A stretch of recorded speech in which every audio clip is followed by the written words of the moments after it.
ஜாபிர் இப்னு சமூரா ரலியல்லாஹு அன்ஹு அவர்கள் கூறுகின்றார்கள், ஒரு நாள் நாங்கள் தொழுது கொண்டிருந்தோம். எங்களிடம் அல்லாஹ்வின் தூதர் ஸல்லல்லாஹு அலைஹி வஸல்லம் அவர்கள் வந்தார்கள். அப்பொழுது நாங்கள் சலாம் கொடுக்கையில் கைகளை உயர்த்தி கொண்டிருந்தோம். அதை கண்டு அல்லாஹ்வின் தூதர் ஸல்லல்லாஹு அலைஹி வஸல்லம், ஏன் நீங்கள் உங்களது கைகளை சண்டி குதிரை வாளை உயர்த்துவது போல உயர்த்தி கொண்டிருக்கிறீர்கள்?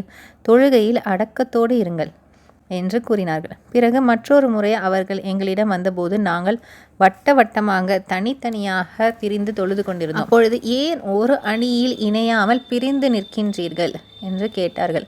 பிறகு இன்னொரு முறை அவர்கள் எங்களிடம் வந்தபோது, அறிந்து கொள்ளுங்கள், மாணவர்கள் தம் இறைவனுக்கு முன்னால் அணிவகுத்து நிற்பதை போன்று நீங்கள் அணிவகுத்து நில்லுங்கள் என்று கூறினார்கள்.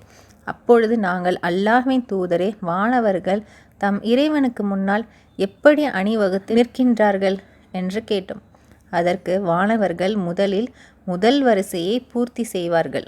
வரிசைகளில் ஒருவரோடு ஒருவர் இடைவெளி விடாமல் நெருக்கமாக நிற்பார்கள் என்று கூறினார்.